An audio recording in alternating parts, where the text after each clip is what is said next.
নমস্কার, আমি সুপর্ণা। আজ আমি আপনাদের শোনাব ফাল্গুনী মুখোপাধ্যায়ের লেখা হৃদয় দিয়ে হৃদি। যদি আমার এই গল্প পাঠ আপনাদের ভালো লাগে তাহলে লাইক করে দেবেন, শেয়ার করে দেবেন এবং অবশ্যই সাবস্ক্রাইব করে দেবেন। চলুন শুরু করা যাক তৃতীয় পর্ব।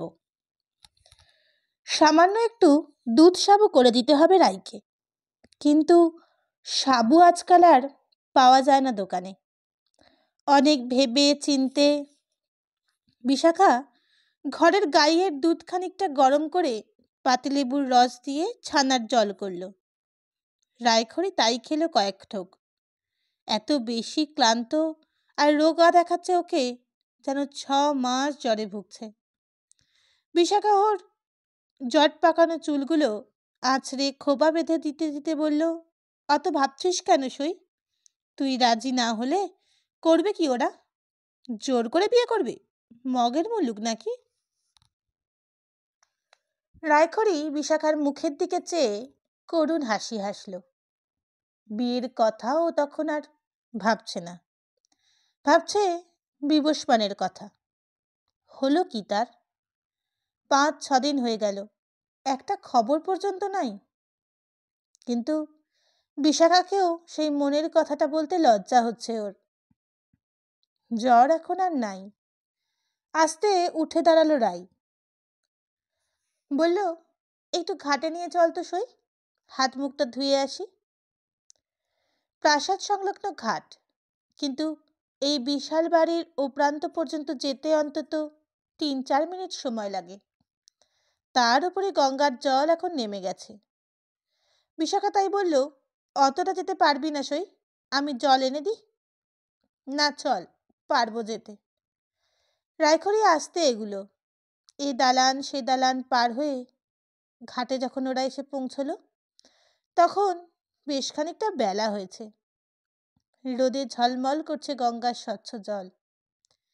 দু একটা নৌকা সকালের হাওয়ায় পাল তুলে চলেছে কোন অজানা দেশে। ঘাটের বাঁধানো সোপানে দাঁড়িয়ে রায়খড়ি তাই দেখতে লাগলো। বিশাখা বলল, দাঁড়ালি কেন আবার? চল, আসতে চল। হ্যাঁ যাই। রায়খড়ি সিঁড়ি বেয়ে জলের ধারে এসে পৌঁছলো। অগাধ জল, শীতল কালো জল, মার স্নেহে ভরা বুকের মতোই যেন মমতা মাখানো। এই ঘাটেও আজ জন্ম নিয়ে এসেছে। এই গঙ্গার জলে কত শৈশব স্মৃতি লেখা আছে ওর। রায়খড়ি নদীর ওপারে চাইল। সরকারি বাঁধানো সড়কটার ওপর শহরের তরুণ তরুণীরা হাওয়া খেতে বেরিয়েছে। এপাশ থেকে দেখাচ্ছে যেন বামনের দেশের ছোট ছোট মানুষ। রায়খড়ি অমনি বেড়াতে এপারে বাবার আঙুল ধরে ধরে। ওর ছেলেবেলার সুখ স্মৃতি জেগে উঠল। ওই যে খানিকটা দূরে হরিতকি গাছটা, ওর বাবা ওই গাছতলায় রোজ একটিবার বসতেন তাকে নিয়ে। ওই গাছের একটা ডাল ধরে দোল খেত রায়খড়ি। গাছটা তো রয়েছে, বাবাই ফাঁকি দিয়ে চলে গেল। চল সই, জলে নাম। এতক্ষণ দাঁড়িয়ে থাকলে আবার অসুখ করবে। কিছু করবে না সই। কেন এত ভাবছিস? আমাকে সাপে খায় না, ভূতে ধরে না, ভাঙা বাড়ির একটা ইট খসেও আমার মাথায় পড়ে না। ভাবছিস কেন? বিবুদা যদি এসে পড়ে এই সকালের ট্রেনে? বেশ জোর দিয়ে বলল কথাটা। আসে তো এখানেও সে আসতে পারবে বলে রায়খড়ি জলে নামলো। মুখ হাত ধুয়ে কাপড় কেচে আবার সিঁড়ি বেয়ে উঠছে। ওপর থেকে কে বলল, আসতে ওঠো রাই। শাখা, ধর না ভাই ওকে, উল্টে পড়ে যাবে যে। দুজনে মুখ তুলে ওপরের দিকে তাকিয়ে দেখল গণেশ গোটা 4 কমলা লেবু হাতে নিয়ে দাঁড়িয়ে আছে। কাপড় কাচবার সময়ও ওইখানেই ছিল নাকি? ভাববার সঙ্গে সঙ্গে রায়খড়ি লজ্জায় লাল হয়ে উঠল। বেনারসির আঁচলখানা বুকের ওপর আরো ভালো করে টেনে দিয়ে হেঁট মাথায় উঠতে লাগলো ওপরে। বিশাখা ওকে এখন আর ছুলো না, কারণ সে জানে রায়খড়ি চণ্ডীমণ্ডপে গিয়ে এবার প্রণাম করবে। আস্তে আস্তে উঠে চলতে লাগলো রায়খড়ি। বিশাখা পেছনে, আর তার পেছনে গণেশ। গণেশের গায়ে একটা ফতুয়া, মাল কাঁচা করা কাপড়, হাতে লেবু কটা বিশাখার হাতে দিতে গিয়ে বলল, ধর তোরে শাখা, একটা বিড়ি খেয়ে নি, ধর এগুলো। শাখা কিন্তু ধরতে হাত বাড়াচ্ছে না। গণেশ নিজের মনে বলছে, বাবা যা দাম হয়েছে আজকাল, জানিস শাখা, এই 4টে লেবুর দাম 1 টাকা। মানুষের কি কিছু আর খাবার জো আছে? সব খেলে ওই মিলিটারিরা। হাঁসের ডিম 2 আনায় 1টা। রায়খড়ি হেঁটে চলেছে গঙ্গার কিনারা ধরে। চণ্ডীমণ্ডপে ঢোকার জন্য একটা দরজা আছে এই দিকে, কপাট নাই, খোলা দরজাটা হাঁ হাঁ করছে। ভিতরে ঢুকেই একটা বেল গাছ আর একটা কৃষ্ণচূড়া গাছ, 2 পাশে 2টি, মাঝে রাস্তা। কৃষ্ণচূড়ার ডাল নুইয়ে রায়খড়ি গোটা কতক ডাল সমেত ফুল ছিঁড়ে নিল। গণেশ ওইখানে বেলতলায় লেবু 4টা নামিয়ে পকেট থেকে বিড়ি দেশলাই বের করে ধরাচ্ছে। রায়খড়ি বলল, আমায় কিছু বলবে গণেশদা? হ্যাঁ রে, কেমন আছিস এখন? জ্বর নাই তো? কাল শুনলাম শাখার কাছে তোর জ্বর, তাই কি খাবি ভেবে ওপারে যে এই লেবু 4টে আনলেম কিনে। ওর দরকার নেই গণেশদা, লেবু আমি খাই নে, এখন ভালো আছি আমি। রায়খড়ি চণ্ডীমণ্ডপের দিকে এগুলো। বিশাখা তো যাচ্ছেই, গণেশও যাচ্ছে পিছনে। আরও কিছু বলতে চাও গণেশদা? রায়খড়ি ওকে পিছু নিতে দেখে শুধলো আবার। আমি অত কষ্ট করে ওপার থেকে আনলাম রাই, নিবে না তুমি? না, নিলে ওই নিয়ে আবার অনেক কথা উঠবে গায়ে। তোমার সঙ্গে আমার বিয়ের কথা উঠেছে, শুনেছ বোধহয়? রায় মুখানা প্রসন্ন বিদ্রুপে আচ্ছন্ন করল, ফুলের গুচ্ছ তুলে। হ্যাঁ রে, তাই জন্যই তো আনলাম। কেউ কিছু কথা বলবে না, নে চল। না। রায়খড়ি কণ্ঠস্বর রূঢ় আঘাত করল, তুমি চলে যাও গণেশদা, এমন করে এসো না আর। কেনে? আমাকে বিয়ে করতে আপত্তি কি তোর? মায়েরই বলছি, মা কালী দিব্যি করে বলছি, এই ভর্তি চণ্ডীমণ্ডপে বলছি। গাজা আমি আজই ছেড়ে দিব, লেবি কটা লে তুই রায়। করুণ কোমল কাকুতি। বিশাখার হাসি পেয়ে গেল কাণ্ড দেখে, কিন্তু রায়খড়ি পূর্বের দৃঢ় কণ্ঠস্বর সমান রেখেই বলল, বিয়ে হওয়ার পর এসব দিতে হয় গণেশদা, তার আগে নয়। আর বিয়ে আমি এখন করব না, মার বাৎসরিক শ্রাদ্ধ না হলে। যাও। বেশ তো, তাই করিস, সে আর কটা মাস। লে রাই লেবু কটা। আর শুন, শম্ভুজাটার মতলব তুই বিয়ে করবে, যত বুড়োগুলান ওর দিকে, বুঝলি? ক্যালাবের সব ছুকরাদের বলে রেখেছি, কিছুতেই তা হতে দিব না। তোর কিছু ডর নাই রাই, নিশ্চিন্তি থাক। কিছু তোমাদের করতে হবে না গণেশদা, আমি এখন তোমাকেও বিয়ে করব না, শম্ভুজাটাকেও না। বিয়ে যদি কোনোদিন করি তো তখন কাকে করব ভাবা যাবে। রায়খড়ি দ্রুত পায়ে চণ্ডীমণ্ডপের দালানে গিয়ে বসল। গণেশ আকস্মাৎ বিশাখার বাঁ হাতখানা ধরে কাকুতি ভরা গলায় বলল, লক্ষ্মী ভাই শাখা, খামোখা 1টা টাকা জলে যাবে, তুই এগুলো দিস ওকে, দিস, লে। আমি কি করে লিব গণেশদা? ও যে নিতে চাইছে না। লিবে লিবে, আমি চলে যাচ্ছি, তুই তারপর দিস, হোক। বিশাখার আঁচলে লেবু 4টে বেঁধে দিয়ে গণেশ ছুটে বোধহয় বেরিয়ে গেল। বিপন্ন বিশাখা মিনিটেই দাঁড়িয়ে রইল ওইখানে, তারপর ধীরে ধীরে গিয়ে দাঁড়ালো রায়খড়ির পিছনে। রায়খড়ি তখন ধ্যান করছে ভাঙা চণ্ডীমণ্ডপের শূন্য বেদিটার কোণে মাথা ঠেকিয়ে। কারা যেন আসছে, অনেকগুলো লোকের জুতোর শব্দ, খড়মের খটখট। বিশাখা চেয়ে দেখল রায়কর্তা, উমেশ কাকা, গঙ্গাধর শ্রীপতি, জগদীশ ঢুকছে। এসে দাঁড়ালে ওইখানে। প্রত্যেকের হাতে কিছু একটা রয়েছে। রাঙাকর্তার হাতে হুঁকো। জ্বর নয় রায়খড়ি? শুধলো রাঙাকর্তা। জবাব দিল না বিশাখা। না, ভোরের দিকে ছেড়েছে জ্বরটা। লক্ষণ ভালোই। বিয়ের দিনে কনের জ্বর হলে ভাগ্যবন্তী হয়, উমেশ কাকা বলল। রায়খড়ি মাথা তুলে দেখল ওদের। আবার তাকালো শূন্য বেদিটার পানে। আবার ওদের দিকে। উমেশ কাকা এগিয়ে এলো বেদির কাছে। কই দেখি বাছা। না, জ্বর তো নাই। ভিজে কাপড়ে কেন? ওঠ, কাপড় ছাড়। রায়খড়ির গায়ে হাত দিয়ে দেখল উমেশ, তারপর রাঙাকর্তা, তারপর জগদীশ। না, জ্বর কেন হবে? উটো কালকেরই রাগের গরম, হাসল জগদীশ। বলির পাঠাকে জবাই করার আগে বেলতা পাতা খাওয়াবার বিদ্রুপ যেন। গঙ্গাধর একজোড়া ধোয়া শাড়ি, দুটো সেমিজ আর দুখানা ব্লাউজ বার করল।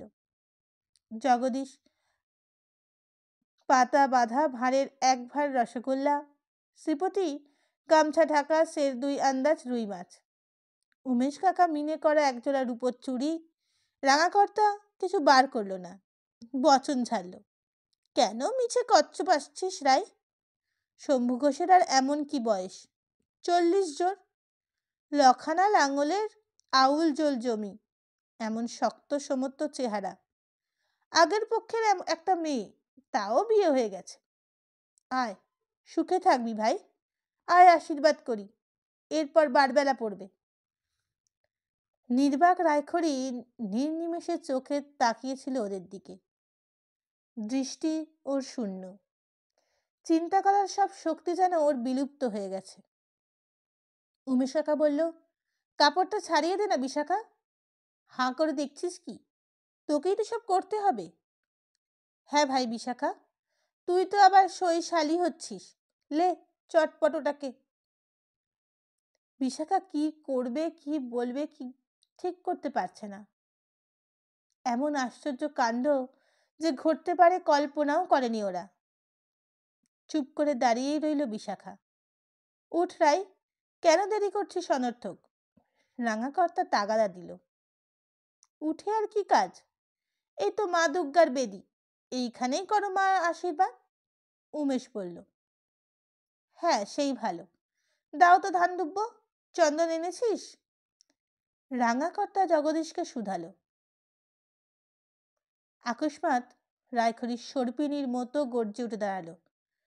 এলানো চুলগুলো দুহাতে মুচড়ে বাঁধতে বাঁধতে বলল, চলে যাও, এক্ষুনি চলে যাও এখান থেকে, না হলে। রায়খড়ি দ্রুত পায়ে এগিয়ে বেদির ওপাশে দাঁড়ালো। চুলগুলো বেঁধে নিয়ে কাপড়খানা কোমরে পাক দিয়ে একখানা ইট তুলে নিয়ে বলল, না হলে এই ছুঁড়ে মাথা ভেঙে দেব। তারপর ওপারের থানায় গিয়ে বলবো আমার ওপর বলাৎকার করতে এসেছিলে তোমরা। হুঁশিয়ার, সব হারামজাদার দল। রায়খড়ি ছুটে গিয়ে উঠল ভাঙা চণ্ডী মণ্ডপের একটা ভাঙা দেওয়ালে। বড় বড় চোখ দুটো বিদ্যুৎ চমকাচ্ছে ওর। বুকটা ফুলে ফুলে উঠছে। সেই মূর্তি দেখে আর কেউ এগোবার সাহস পেল না। রাঙাকর্তা নরম সুরে বলল, আয়, তোর উপকার করতে এসেছিলাম। আচ্ছা থাক তাহলে, করাচ্ছে উপকার বলে বো করে রায়খড়ি একখানে ইট ছুঁড়ে দিল। ভাগ্যিস রাঙাকর্তার মাথায় পড়েনি, নইলে টাক ফুটো হয়ে যেত। গর্জন করে তিনি বললেন, আচ্ছা রে হারামজাদি, বড্ড তোর বার বেড়েছে দেখছি। ভালো, দেখা যাবে। কিন্তু দেখবার জন্য ওরা আর অপেক্ষা করলো না। তাড়াতাড়ি সবাই যতটা সম্ভব দূরে সরে গিয়ে দাঁড়ালো। উমেশ কাকা বলল, বেশ, তাহলে বলাৎকারই করতে হবে তোকে। ভালোই মনে করিয়ে দিলি। রায়খড়ি আর একখানা ইট ছুড়ল উমেশের দিকে। চেঁচিয়ে বলল, আয় না শুয়োরের বাচ্চা, দেখি কত বড় ক্ষমতা। যে যার প্রাণ নিয়ে পালাতে পারলে বাঁচে। বাবা, সেই ছোট্ট রায়খড়ি, মুখে যার 7 চরের রা বেরোয় না, গাঁয়ের সেরা লক্ষ্মী মেয়ে, সেই কিনা ইট নিয়ে তাড়া করে। শ্রীপতি বলল, থাকবে রাঙাকর্তা, শেষটায় ঘোষ কাকার প্রাণটা যেন যায়। ও যা একখানা মেয়ে হয়েছে, ওরে বাবা, খানদানি একেবারে। বাপ! ওরা তখন বেলতলা পার হয়ে গঙ্গার কিনারে গিয়ে পড়েছে।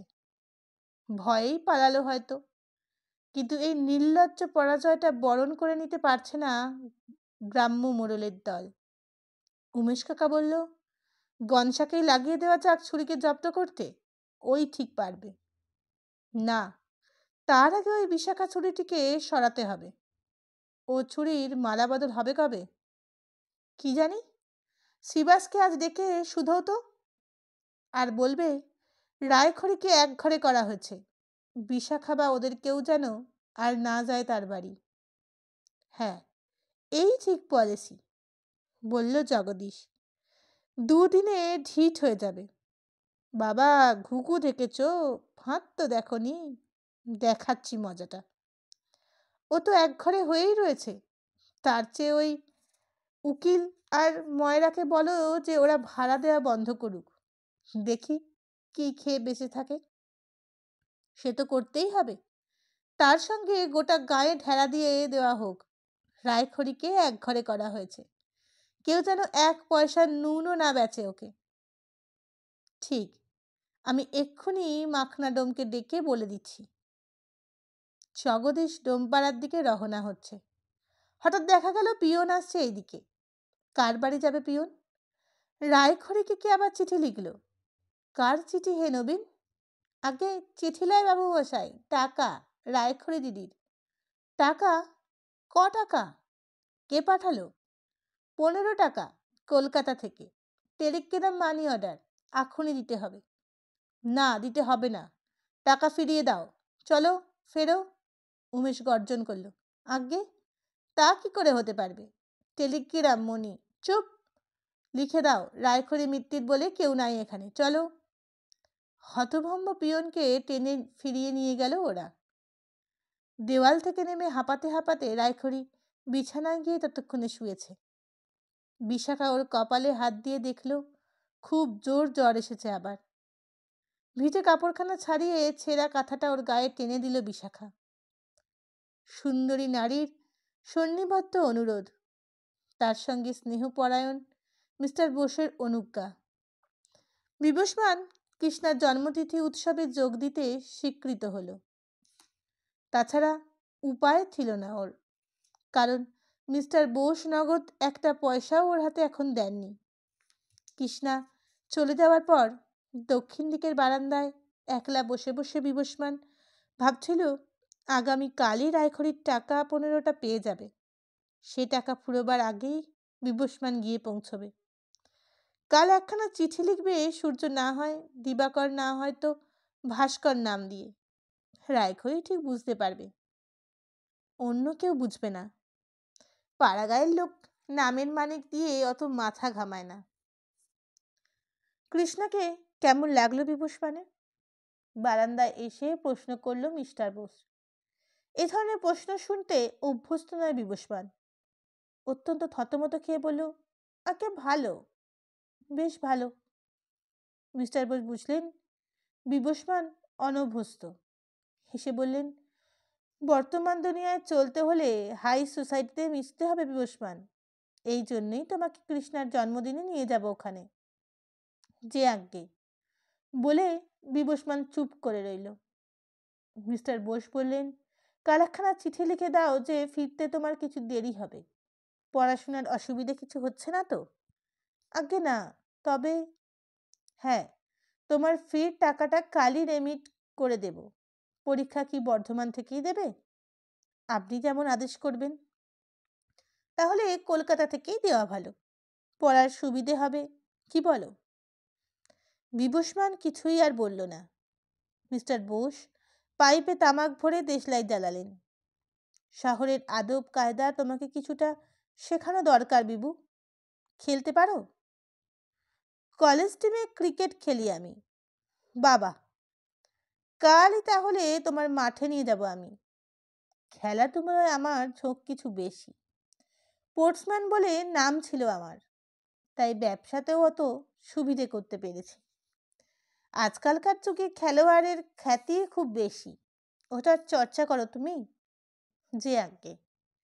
হ্যাঁ দেখো, ওই যে কৃষ্ণা মেয়েটি, ওর বাবা আমার অনেক দিনের বন্ধু আর ব্যাংকের অংশীদার। কৃষ্ণাও এবার বিএ পরীক্ষা দেবে, তা তোমার একসঙ্গে পড়াশোনা করতে পারো। আমাকে একবার বাড়ি যেতে হবে। হ্যাঁ, তা তো হবেই। যাবে আসছে সপ্তাহে।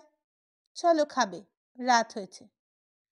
মিস্টার বোসের সস্নেহ আহ্বান আর আদর বিবস্বানকে যত মুগ্ধ করছে ততই অস্বস্তি বেড়ে উঠছে ওর। রায়খড়ির কথা 1 মিনিটের জন্য ওর মন থেকে সরছে না। কিন্তু উপায় কি? মিস্টার বোসকে এসে রায়খড়ির ভালোবাসার কথা বলতে পারবে না। প্রথমেই যদি বলতো তো সে যা হয় হতো, কিন্তু এখন আর বলা চলে না। আর বলবেই বা কী করে? পাড়াগাঁয়ের কলেজের ছেলে প্রেমে পড়ে বসে আছে, এত বড় লজ্জার কথা কি বলা চলে এমন একজন মহামানবের কাছে? কিন্তু কি করবে বিবস্বান? কি উপায় সে করবে এখন? খেতে খেতেও সেই একই ভাবনা ভাবতে লাগলো সে। খাওয়ার পরে দুধের মতো সাদা নরম বিছানায় শুয়ে ওর ঘুম আসছে না। অনেক রাত হয়েছে। বিবস্বান উঠে এসে বারান্দায় দাঁড়ালো। স্নিগ্ধ ম্লান জ্যোৎস্নাকে রাতে কলকাতার রূপ দেখতে লাগলো দাঁড়িয়ে। বাগানের পরেই বড় রাস্তা। একখানা ট্যাক্সি চলে যাচ্ছে দাঁড়িয়ে। একটা মাতাল হয়তো দুদিকে দুটো মেয়েকে জড়িয়ে বসে রয়েছে ট্যাক্সিতে। কয়েকজন সৈন্য চলে গেল। গোটাতেই মিলিটারি লরি, একখানা রিক্সা, তার উপর একটি তরুণী। কোথায় যায় অতটুকু মেয়ে এত রাতে? চুল লম্বা একটা ছোকরা অশ্লীল এককলি গানের গান গেয়ে মেয়েটাকেই হয়তো ঠাট্টা করল। দোতলার বারান্দায় দাঁড়িয়ে দেখছে বিবস্বান। ঘড়িতে 2টো বাজার শব্দ। না, বড্ড রাত হয়ে গেছে। ঠান্ডা জলে হাত মুখ ধুয়ে আবার শুতে যাচ্ছে বিবস্বান। সারবন্দি কয়েকখানা মিলিটারি লরি পাশ করে গেল। কর্কশ একটা আওয়াজ তার সঙ্গে। আকাশের দিকে চেয়ে দেখলো প্রকাণ্ড একখানা বোমারু প্লেন উড়ে গেল ঠিক বাড়িটার মাথার ওপর দিয়ে। আবার যদি সাইরেন বাজে? ভয় করতে লাগলো বিবস্বানের। আরও একটা প্লেন, তারপরে একসঙ্গে 2টো। নৈশ আকাশ গর্জনে প্রকম্পিত করে সেন পক্ষীর মতো উড়ে চলেছে প্লেনগুলো। আজকাল কাগজে পড়েছে জাপান নাকি আসামের বর্ডারে ঢুকেছে। তাহলে তো বাংলায় যুদ্ধ আসন্ন হয়ে উঠল। কিন্তু মিস্টার বোস বললেন জাপান কিছু করবার সাধ্য নাই। ইংরেজ 2 দিনেই ওদের তাড়িয়ে ভূত ভাগা করে দেবে। তাই দিক বাপু। গত বছর যা মরণন্তর গেল তার ধাক্কায় মানুষ সামলাতে পারছে না। এরপর আবার দেশে যুদ্ধ লাগলে দাঁড়িয়ে মরতে হবে। কোনো উপায় থাকবে না আর। বিবস্বান বিছানায় এসে শুল। যুদ্ধের চিন্তায় রায়খড়ির মুখখানা মন থেকে সরে গেল ওর। ঘুমিয়ে পড়ল বিবস্বান। উঠল তখন বেশ খানিকটা বেলা। মিষ্টি ডাকে চোখ খুলতেই দেখল কৃষ্ণা। সুপ্রভাত, সুন্দর প্রভাত, সুপ্রকাশ প্রভাত। উঠুন দেখি। বাপস, বেলা 9টা অবধি ঘুমায়? আপনি কলেজে কি করে এত ভালো ছেলে হয়েছেন? কোথায় আবার ভালো ছেলে? বলতে বলতে বিবস্বান উঠল। না মশাই, আমি যেন জানি না কিছু। ম্যাট্রিকে বৃত্তি, আইএতে বৃত্তি। কে বললো আপনাকে? যত বাজে খবর। বলে বিবস্বান পাশের বাথরুমে গিয়ে হাত মুখ ধুয়ে এলো। চায়ের পূর্বেই আনিয়ে রেখেছে কৃষ্ণা। ঢেলে তৈরি করতে করতে বলল, কাকাবাবু সকালেই ফোনে বলেছেন খেলা দেখতে যাব। জানেন তো? কই না। কিছুই জানেন না, খালি জানেন আম গাছে অর্কিড হয়। যত মিছে মিছিনি কথা। আপনি বিশ্বাস করছেন না? হয় অর্কিড। অর্কিড তো গাছেই হয়, তবে আম গাছে হবে না কেন? বিবস্বান চায়ের চুমুক দিতে দিতে বলল, হ্যাঁ মশাই, হয়। আর কি হয়? কি হয় আর আম গাছে বলুন?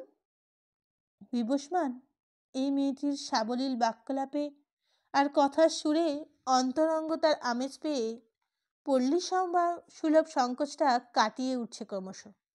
বলল, আম গাছে অর্কিড তো হয়ই, তাছাড়া আম হয়, আমের পাতা হয়, আম কাঠের তক্তা হয়, সেই তক্তায় তক্তপোষ হয়, সেই তক্তপোষে শুতে হয়, শুয়ে ঘুমোতে হয়।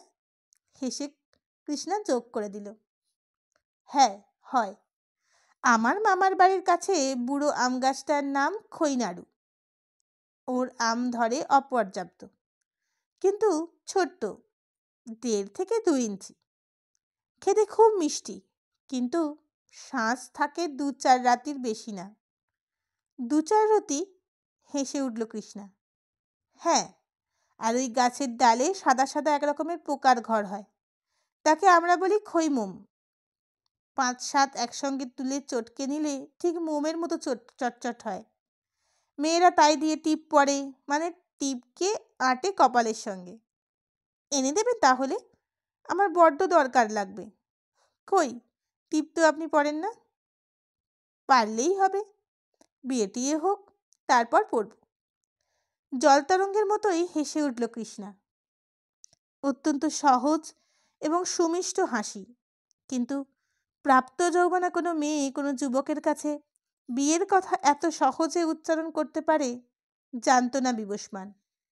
বলল, বিয়ের আগেও তো পড়ে মেয়েরা। হ্যাঁ, আমিও পড়ব এবার থেকে। নোলক পড়লেও মন্দ হয় না। পড়লে খারাপ কিছু লাগবে না মনে হয়। আর নাকে লথ একটা কেমন? বিদ্যুৎ কটাক্ষ বর্ষিত হলো বিবস্মানের দিকে। না, অতটা বাড়াবাড়ির দরকার নাই বলে বিবস্মান চা খেতে লাগলো। হঠাৎ কৃষ্ণা তার হাতঘড়িটার দিকে তাকিয়ে বলল, আপনি স্নানাদি করে তৈরি হন, আমি এক্ষুনি ফিরে আসছি। কাকাবাবুরও এর মধ্যে এসে যাবেন, তারপর খেয়ে খেলা দেখতে যাব। আচ্ছা। কৃষ্ণা যেমন অতর্কিতে এসেছিল তেমনি আকস্মাৎ উঠে চলে গেল। বিবস্মান সেদিনের খবরের কাগজখানা নিয়ে পড়তে বসল। কতক্ষণ পড়ছে ঠিক নাই। মিস্টার বোস এসে বললেন, ওঠো বাবা, স্নান করো, যাও। আগে হ্যাঁ, যাও স্নান করে ফেলো। উনি নিজের ঘরে ঢুকলেন। স্নান করে বেরিয়ে বিবস্মান দেখল কৃষ্ণা এসেছে, মিস্টার বোসের সঙ্গে গল্প করছে। বাবুর্চি খাবার নিয়ে এলো ওদের। খাওয়ার পর একটু বিশ্রাম করে মিস্টার বোস ওদের নিয়ে ইডেন গার্ডেনে খেলা দেখতে গেলেন। নানা গণ্ডগোলের মধ্যে বিবস্মানের চিঠি লেখা হলো না আজ রায়খড়িকে। কথাটা ওর যেন মনেও ছিল না। হঠাৎ হাতে নীলাটের দিকে তাকিয়ে কৃষ্ণাকে বলে উঠল, বেশ তো আংটিটা, দেখি। নিজেইও খুলে নিল সেটা বিবস্মানের হাত থেকে। পড়ল তার বাঁ হাতের আঙুলে। খুবই ঢিলে হচ্ছে, তবুও পরে ঘুরিয়ে ফিরিয়ে দেখতে লাগলো আংটিটা। রায়খড়ির কথাটা এর মধ্যে মনে পড়ে গেছে বিবস্মানের। ও কিছুটা অন্যমনস্ক হয়ে পড়ল যেন। নীলাখানা চমৎকার, কৃষ্ণা বলে উঠল। বড্ড ঢিলে হচ্ছে, নইলে কেড়ে নিতাম আমি এটা। একটু থেমে বলল, এই নিয়ে কি হবে আপনার? আমায় দিয়ে দিন প্রেজেন্ট, নীলাটা খুলে লকেটে বাঁধিয়ে পড়ব। বিবস্মান কোনো জবাব দিল না, যেন শুনতে পায়নি। শুনলেন? ও কিং অফ অর্কিডস, গায়ে একটা মিষ্টি টোকা দিয়ে কৃষ্ণা বলল। হ্যাঁ, কিন্তু ওটা আমার ঠাকুরদার স্মৃতিচিহ্ন, আমাদের বংশের সম্পদ, ওটা তো হাতছাড়া করতে পারি না। বিবস্মান ম্লান মুখে জবাব দিল, ওরে বাবা, ঠাকুরদার সম্পত্তি? নিন মশাই, নিন, এই নিন। আংটিটা আবার খুলে কৃষ্ণা ও আঙুলে পরিয়ে দিল। তারপর নিজের কান থেকে মুক্তা ঝোলানো কানবালাটা খুলে বিবস্মানের ডান হাতে পরিয়ে দিয়ে বলল, আমি আপনাকে প্রেজেন্ট করছি এইটা, নিন। গম্ভীর হয়ে ওইদিকে মুখ ফিরিয়ে বলল কৃষ্ণা। মিস্টার বোস কাছেই আছে, কিন্তু ছেলে মেয়েগুলোর কোনো কথায় থাকেন না তিনি। ওরা যত ইচ্ছে আনন্দ করুক, যা খুশি বলুক পরস্পর, শুনতে তার অত্যন্ত ভালো লাগে। নিজের ভোগ ব্যর্থ জীবনের ক্ষতিটা যেন এইভাবেই পূরণ করে নিতে চান তিনি। যেন খুব মনোযোগ দিয়ে খেলা দেখছেন, এমনি ভাবে মাঠের দিকে তাকিয়ে রইলেন। কৃষ্ণা মন দিয়ে খেলা দেখতে লাগলো যেন। কান থেকে কানবালাটা খুলে নিয়ে বিবস্মান করুণ সুরে বলল, কি করব আমি এ নিয়ে? পারবেন বলে কৃষ্ণা মুখ আড়াল করে হাসলো আবার। আচ্ছা মিস্টার বোস কিছু শুনতে পান? এই আশঙ্কায় বিবস্বান আর বেশি কথা না বলে কানবালাটা হাতে নিয়ে চুপচাপ বসে রইল। খেলা বেশ জমে উঠেছে। সত্যি ভালো লাগছে ওর। বিখ্যাত দুজন খেলোয়াড়ের প্রতিযোগিতা চলছে। কয়েক মিনিটের মধ্যেই কানবালার কথা ভুলে গেল বিবস্বান। পড়লেন না যে? কৃষ্ণা প্রশ্ন করল। কি? বিবস্বান যেন স্বপ্নাচ্ছন্নের মতো সাড়া দিল। হেসে উঠল কৃষ্ণা। কানবালাটা ওর হাত থেকে কেড়ে নিয়ে বলল, দিন আমার কানবালা। নিজের কানেই পড়তে লাগলো সে সেটা। বিবস্বান তখন খেলার ফল দেখবার জন্য উদ্গ্রীব হয়ে সিট থেকে 2 ইঞ্চি উঠে পড়েছে। একজন খেলোয়াড় মোটা একটা চুপ করে ফেলল, আহা। বিবস্বান যেন আত্মগতভাবেই বলে ফেলল। পরক্ষণেই অন্য একজন চমৎকার বল ধরল। বাহ বাহ, ওয়েল ডান বলে উঠল বিবস্বান। পাশেই কৃষ্ণার কলকাকলি ওকে লজ্জিত করে দিচ্ছে। কৃষ্ণা হেসে গড়িয়ে পড়ে বিবস্বানের কোলের ওপর দিয়ে এপাশে মিস্টার বোসের হাঁটু ছুঁয়ে বলল, ওকে দিন না কাকাবাবু, নামিয়ে উনি খেলুন গে এক হাত। এরকম তো নিয়ম নাই মা, তবে কাল তোর জন্মতিথি হয়ে যাক, পরশু আমরা মিলের বাবুদের সঙ্গে খেলায় নামবো ওকে। হ্যাঁ, নামিয়ে দেবেন? বেশ বোঝা যাচ্ছে উনি একটি জুয়েল। বিবস্বান বিদ্রুপটা গায়ে না মেখে বলল, খেলা ভালো জিনিস। তাই তো বলছি অর্কিড গাছ মশাই।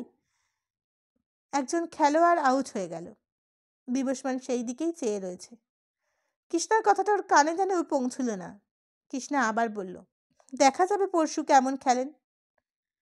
বিবস্বান এবারেও উত্তর দিল না।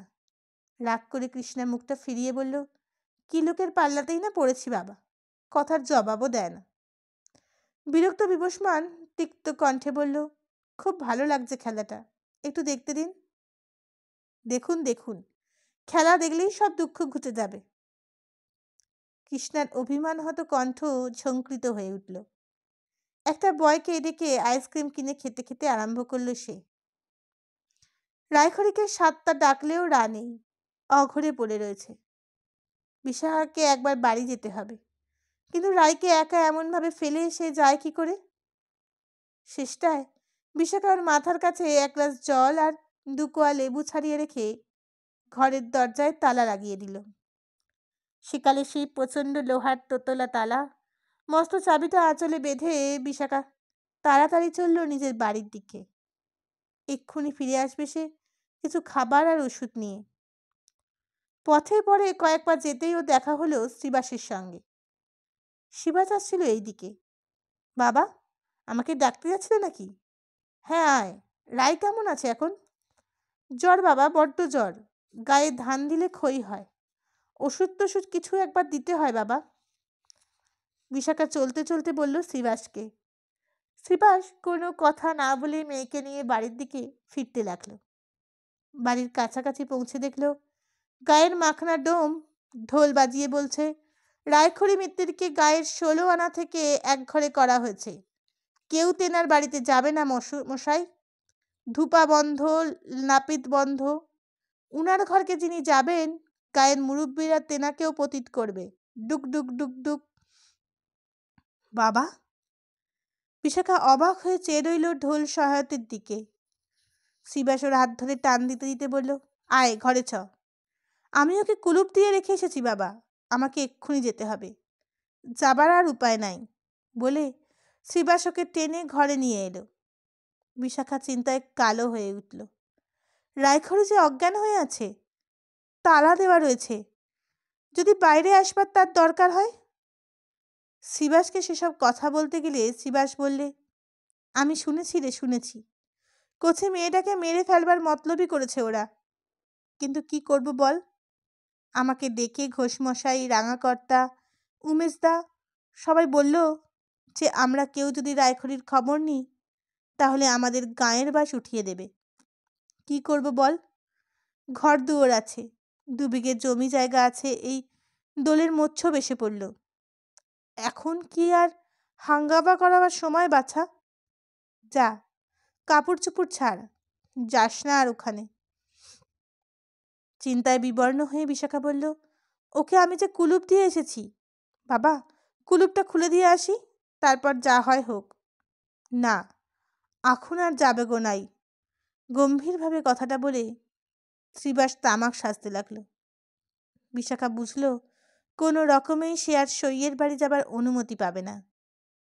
চিন্তা ম্লান বিশাখা ঘরে এসে ঢুকে ওর মাকে জানালে সব কথা। ওর মাও কোনো সদুপায় করতে পারল না।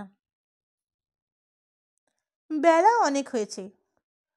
স্নান করে বিশাখা খেতে বসল, কিন্তু কিছু খেতে পারল না।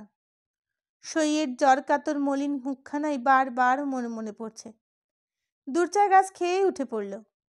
হাত ধুয়ে বেরোতে যাচ্ছে। মা বলল, কোথা যাবি? যাব না কোথাও বলে বিশাখা ফিরে এলো। মা আবারও বলল, যাস না বাছা, গায়ের লোক যেরকম লেগেছে, কে আবার কি বলে বসে ঠিক নাই। সমত্ত মেয়ে, কণ্ঠী বদলের ঠিক করেছি আমরা। এখন কোনো অঘটন ঘটাস না আর, ঘরেই বসে থাক। বিশাখা বসে রইল। ওর মার দিবানিদ্রার অভ্যাস আছে। বাবা ওর অনেকক্ষণ বেরিয়ে গেছে কোথায়। মাকে ঘুমন্ত দেখে বিশাখা আবার উঠল। বাইরের দরজাটা আস্তে খুলে বেরিয়ে পড়ল। 3-4টে ঘর পার হয়েই পটল বৈরাগীর ঘর। পটল ঘরের দাওয়ায় একখানা কম দামি বেহালা নিয়ে ছট টানছিল। বিশাখা ওইখানে গিয়ে দাঁড়ালো মাথা নিচু করে। পটল খুশি হয়ে বেহালা বাজাতে বাজাতে বলল, কি খবর গো শাখারানী? বিশাখা আস্তে আস্তে বলল, কাল রাতে আমি ছিলাম মিত্তির বাড়িতে, সইয়ের কাছে। আর সকালকার খবর জানো তো? তার উপর ওর জ্বর, খুব জ্বর, চেতন নাই। আমি তাই ওকে ঘরে কুলুপ দিয়ে রেখে খেতে এসেছিলাম। এখন আর যেতে দিচ্ছে না। তুমি এই চাবিটা নিয়ে চুপি চুপি ওর ঘরটা খুলে দিয়ে এসো, আর কেমন আছে দেখে এসো। ওরে বাবা, অসম্ভব। ঘোষমশাই তাহলে ঘাড়ের মাথা রাখবে না। কি করবে কি ঘোষমশাই? তোমাদের কিলাবের ছেলেদিকে না হয় বলো যে এই বিপদ। ঘোষ জ্যাঠা কিলাবে 50 টাকা চাঁদা দিয়েছে। কিলাবের কেউ ওর বিরুদ্ধে যেতে চাইবে না। আর আমার তো কথাই নাই। আমি ঘোষের গুমস্তা, আমি কি পারি? মেয়েটার ঘরে তালা বন্ধ থেকে মরে যাবে। তালা দিলে কেন তুমি? আমি শাখা যেতে পারবো না, আর তুমিও যেও না। ভালো কথা বলছি। এত ছোট লোক তুমি? ছি। আচ্ছা, থাক। বিশাখা ফিরতে লাগলো বাড়ির দিকে। শোনো শোনো শাখা, ও শাখা। দরকার নাই বলে বিশাখা আবার ঘরের দিকে এলো। এই বিশাখার সঙ্গেই পটলার মালা চন্দনের কথা হচ্ছে। সেই বিশাখা রাগ করে ফিরে গেল। পটল বেশ দুঃখিত হলো। যে রাগিনীটা ওর বেহালায় তুলবে ঠিক করেছিল, সেটা কোথায় গুলিয়ে গেল যেন। পটল বেহালা রেখে উঠল। গ্রামের নিষ্কর্মা ছোকরাদের 4-5 জন তখন ক্লাব ঘরে তাস খেলছে। পটল এসে বলল সব কথা। শেষে বলল, কি করা যায় ভাই? কিছু করবার নাই। রায়খড়ি রাজি হয়ে গেলেই পারে। গণেশ কিছু খারাপ পাত্র নয়। কিন্তু গণেশের সঙ্গে তো বিয়ে লয়। ঘোষমশাই নিজেই চাইছে বিয়ে করতে। ওরা কয়েক মিনিট চুপচাপ তাস খেলে চলল। তারপরে একজন বলল, এসব ব্যাপারে ঝক্কি নেওয়া ঠিক হবে না। দোলের সময় থিয়েটার করতে হবে। ঘোষকোষাকে চটালে সব পণ্ড হয়ে যাবে। যে মেয়ে ইট ছুঁড়ে মারতে পারে, সে নিজেই নিজের সব ব্যবস্থা করতে পারবে। দেখি না কদ্দূর গড়ায়। ব্যাপারটার এইখানেই সমাপ্তি ঘটল। কিন্তু গণেশও ছিল ওই দলে। সে কখন আসতে উঠে গেছে কেউ দেখেনি, বা দেখলেও কিছু বলেনি। গণেশ উঠে কোথায় গেল ওরা প্রত্যেকেই ভাবছিল। একজন এতক্ষণ পরে বলল, গণেশার মন খারাপ হয়ে গেছে, চলে গেল। গেল হয়তো রায়খড়িকে দেখতে। আরেকজন বলে হাসল। ভিতরের কিছু ঘটনা আছে নাকি হে? হাসল অন্য একজন। থাক না বাবা, তোমাদের অত নজর দেওয়া কেন? অমন ডবকা ঝলমলে মেয়ে পার তো তোমারাও দেখো না গিয়ে। এই তুরুপ। বিভুর সঙ্গে রায়খড়ির ভাব। বিভুটা গেল কোথায় রে? ঘরে গেছে নাকি? হ্যাঁ, পরীক্ষার ফি জোগাড় করতে গেছে। আর এদিকে মামা হবু ভাগ্নে বউকে বিয়ে করবার জোগাড় করছে। করছে নয়, করবেই। ঘোষের ইচ্ছেতে বাধা দেয় ই গায়ে আর আছে কে এমন? করুক না, বুড়ো বয়সের বিয়ে, পর ভোগাবার ইয়ে। হাসিতে ফেটে পড়ল ঘরখানা। ওদের খেলা চলতে লাগলো। হঠাৎ দরজার দিয়ে চেকে দেখলো সবাই। দেখলো বিশাখা ফিরে যাচ্ছে। কখনো এসে দরজায় দাঁড়িয়েছিল এদের সাহায্য প্রার্থী হয়ে, এদের আলোচনা শুনে ফিরে যাচ্ছে হয়তো নিরাশ হয়ে। একজন ডাকলো, বিশাখা যে, কি বলছিলি? না কিছু না। বিশাখা চলে গেল। পথের বাঁকটায় মাথায় ঘন বাঁশঝাড়ের পাশ দিয়ে যাচ্ছে। কনকচূড়া গাছগুলো প্রায় শুকিয়ে এলো। কাল কাসুন্দার জঙ্গল, আকন্দ গাছের ঝোপ, বৈরাগীর পাড়ার সমাধিস্থান পার হয়ে এলো বিশাখা। প্রকাণ্ড একটা শেয়া কুলের ঝোপ, থরে থরে ছোট ছোট কুল পেকে রয়েছে, কালো কুচকুচে। মনে পড়ে গেল বিশাখার, এই কুল গাছ থেকেই রায়খড়ি আর সে কত কুল পাকা খেয়ে গেছে, বকুনি খেয়েছে কত তার জন্য। কাপড় ছিঁড়ে গেছে, গায়ের চামড়া ছড়ে গেছে, তবু এই গাছটার কুল খেতে ওরা ছাড়েনি। সই আবার বেশি সাহসী, ঝোপের ভেতর ঢুকে কুল পারত। সাক্ষী? চমকে বিশাখা চেয়ে দেখল গণেশ ওই ঝোপটার পাশ থেকে বেরিয়ে এলো। দে আমাকে চাবিটা দে। কিন্তু তোমার যাওয়া ঠিক হবে না গণেশদা, তোমাকে নিয়ে আবার কলঙ্ক রটবে। সম্বন্ধে পাতকি শস্যে শিশিরে কিংকরিষ্যতি। দে তুই চাবি, আমি যাব। তোমার জন্য ভাবছি না আমি, সইয়ে নামে বদনাম দিতে পারে ওরা তুই গেলে। গণেশ চুপ হয়ে গেল খানিকক্ষণ। তারপর আকস্মাৎ কি যেন হারানোর বস্তু পেয়েছে, এমনিভাবে লাফিয়ে উঠে বলল, দিক না বদনাম, বিয়ে তো আমি করবই ওকে। বদনাম দিলে আমাকেই বিয়ে করতে চাইবে রায়খড়ি? সই কিন্তু তোমাকে দুচক্ষে দেখতে পারে না। মৃদু একটু হাসল বিশাখা। তা জানি, সি আর কিছু লয়। আমি মদ গাঁজা খাই বলে আর লেখাপড়াটা তেমন শিখিলাই, তাই মদ গাঁজা আমি ছেড়ে দিব। দে তুই চাবিটা।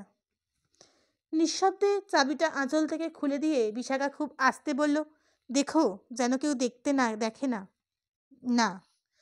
গণেশ মুহূর্তে অদৃশ্য হলো পথের বাঁকে। বেলা আর বেশি নাই, বিশাখার অনেক কাজ বাকি। তাড়াতাড়ি ঘরে ফিরে পিতলের কলসিটা কাকে নিচ্ছে। ওর মা বলল, কোথায় গেছিলি হারামজাদি? একটা বিপদ না এনে তুই ছাড়বি না দেখছি। না, ছাড়বো না। বিশাখা কলসি নিয়ে বেরিয়ে গেল জল আনতে। ওর রঙিন শাড়ির প্রান্তটা খালি খালি ঠেকছে, ভারী চাবিটা বাঁধা ছিল এতক্ষণ। মনটাও ঠিক তেমনই খালি, যেন কোনো ভারী জিনিস ও হারিয়েছে। কি সে জিনিস? সইয়ের কাছে যেন যেতে পারল না বলে? না তো। সইয়ের বিপদের কথা? তাও না।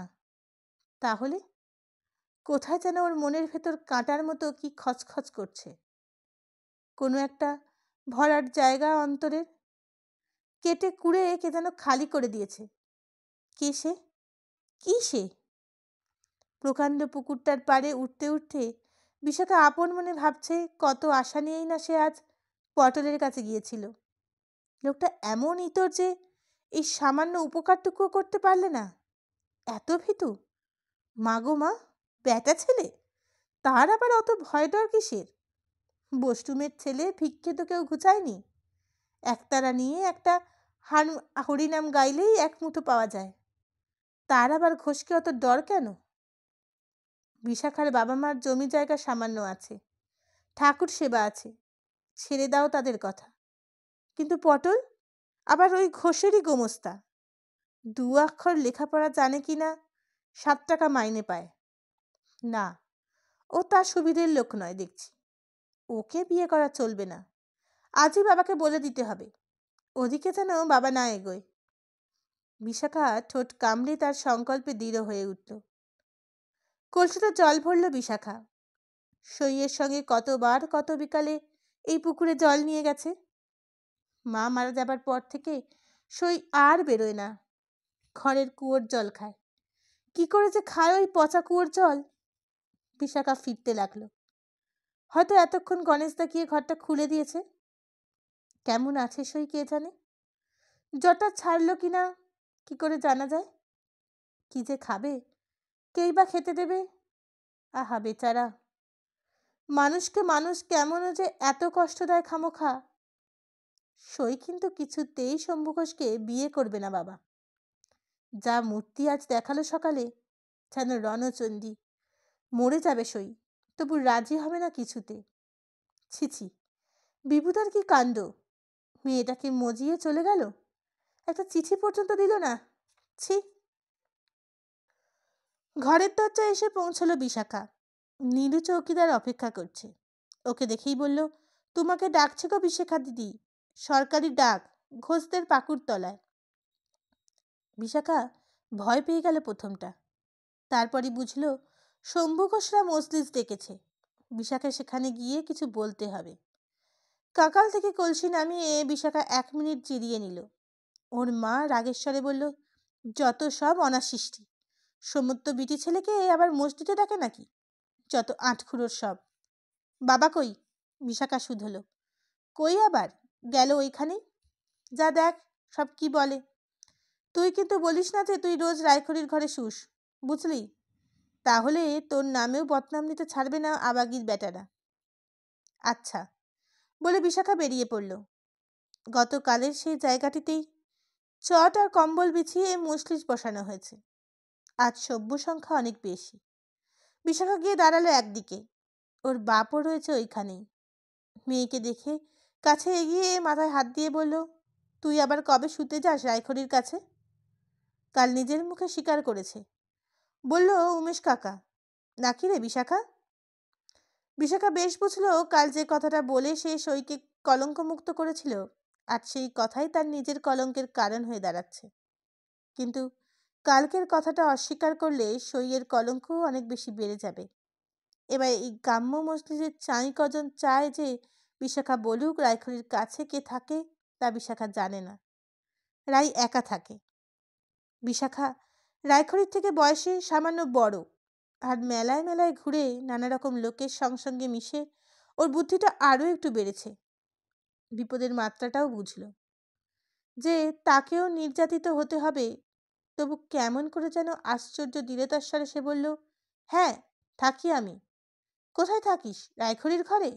হ্যাঁ, এক ঘরে শুই আমরা, সই আর আমি। তোর বাবা যে বলছে না তুই থাকিস না? বাবা জানে না আমি থাকি, রোজ থাকি, আজও থাকবো। কিসব বলছিস সাক্ষী? খবরদার মিছে কথা বলিস না। শিবক ধমক দিল। না, সত্যি বলছি, আমি থাকি সইয়ের কাছে। বিশাখা বাবার ধমক গ্রাহ্যমাত্র না করে জবাব দিল। মজলিসের ওপাশ থেকে গণেশ তাকে ইশারা করে সমর্থন করেছে, দেখতে পেল বিশাখা। শম্ভু ঘোষ গভীর ফাঁকে বয়লারের মতো ধোঁয়া বার করে হুঁকোটা রাঙাকর্তার হাতে দিতে দিতে বলল, এটো মজলিস, বুঝলি? মিছে কথা বললে গলে যাবি। রায়খড়ি যে ভালো মেয়ে নয় তা আমরা জানি। না, ভালো মেয়ে কি করে হবে? তোমার মতন 60 বছরের বুড়োকে যে বিয়ে করতে চাইছে না। কি বললি? এই শ্রীনিবাস, মেয়ের মুখ সামলা। আমি চাই ওই হারামজাদিকে বিয়ে করতে নাকি? 100 বার চাও। আজই সকালে ধান দুব্য দিয়ে আশীর্বাদ করতে পাঠিয়েছিলে। দেখ শালি, জানিস না শুনিস না, মুখ সামলে কথা বলবি। আমি কিনা পাঠালুম গণেশের সঙ্গে ওর বিয়ের সম্বন্ধ করতে, আর তুই ছুরি কিনা ইট ছুঁড়ে মারে? কিসের তার দেমাগত? ওপার থেকে কে আসে রাত দুপুরে ওর বাড়িতে? বল, কার জোরে এতখানি লাফাচ্ছে ওই ছিচকে ছুরিটা? মজলিস গম গম করছে।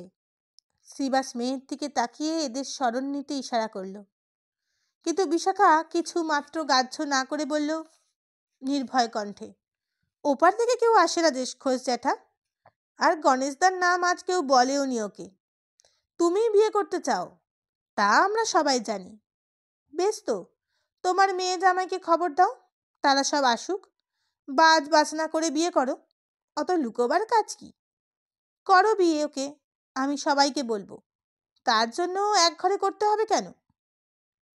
রাগে ঘোষের মুখখানা বিভৎস হয়ে উঠল মুহূর্তের জন্য, কিন্তু তৎক্ষণাৎ অন্য একটা আশার আলোয় ওর কালো মুখে খেলে গেল।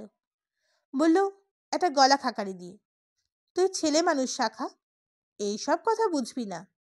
আমরা চাই রায়খড়ির বিয়েটা হয়ে যাক, নইলে কোথায় কোন দিন কি বিপদ ঘটিয়ে বসবে। তার বিয়ে আমাদের দিকেই তো দিতে হবে, নইলে কে আরো 14 পুরুষে আছে বল। গনসাকে আমরা রাজি করাতে পারি, আর যদি সে গনসাকে নাই চায় বিয়ে করতে, তো কাকে করবে সেটা বলুক। তোমাকেই করবে ঘোষচাটা। তবে ওর জ্বর, চেতন নাই জ্বরে, একটু ভালো হোক। এত তাড়াতাড়ি করছো কেন? না হয় আর দিন 10 বিয়ে না করেই রইল। খামোকা এইসব কেলেঙ্কারি কেন করছো বাবা? আমি সব ঠিক করে দিব, সই বিয়ে তোমাকেই করবে। আমাকে বলেছে সে কথা? না না, আমাকে করতে হবে না, তবে আমরা চাই যে দিন মৃত্যুদের মেয়ে নয় কলঙ্ক হোক। যাই হোক, গায়ের মধ্যে ওরা যে কত বড় কুলীন তাতে কারো না জানা নেই, তাই তো চাইছি বিয়ে দিতে। আর যতদূর জানি টাকা পয়সা কিছু নাই ওর।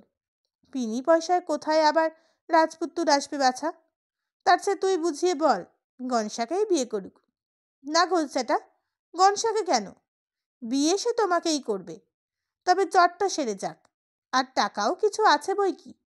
ওই পিল্লে বাড়িটায় ইট কাঠ বেচলে 2000 টাকা সে পাবে। হ্যাঁ হ্যাঁ, তা ঠিক, তবে এই আজকালকার দিনে বাড়ির ইট কাঠ কিনছে কে? তোমরাই থাকবে জেঠ খোঁজচাটা। আমাকে অনুমতি দাও, যাই দেখে আসি কেমন আছে। কখন থেকে জ্বর? উমেশ কাকা উঠল এবার। রাঙাকর্তাও প্রশ্নসূচক ভঙ্গিতে তাকালো। জ্বর কাল থেকে, সারা রাত গায়ে খই ফুটেছে। সকালে একটু ভালো ছিল, তা তোমাদের চালায়। চল দেখি গে, আমরাও যাচ্ছি, দেখি তোর কথা সত্যি কিনা। অতঃপর মজলিস থেকে জন 4-5 উঠল, স্বয়ং ঘোষও ওই দলে। বিশাখা গণেশের কাছ থেকে চাবিটা চেয়ে নিতে পারছে না এত লোকের মাঝে। ওরা কিন্তু বিশাখাকে কাছে রেখে হাঁটতে লাগলো রায়খড়ির বাড়ির দিকে। বিশাখা মনে মনে কিছু একটা ঠিক করে নিয়ে চলতে লাগলো। বাড়ির ভিতর ঢুকে দেখা গেল তালাবন্ধ ঘরের মধ্যে রায়খড়ি তেল চিটচিটে বিছানায় অঘরে পড়ে আছে। ঘোষ বলল, খোল চাবি। চাবি ঘরে রেখে এসেছি, তোমরা যে আসবে তা জানতাম না তো।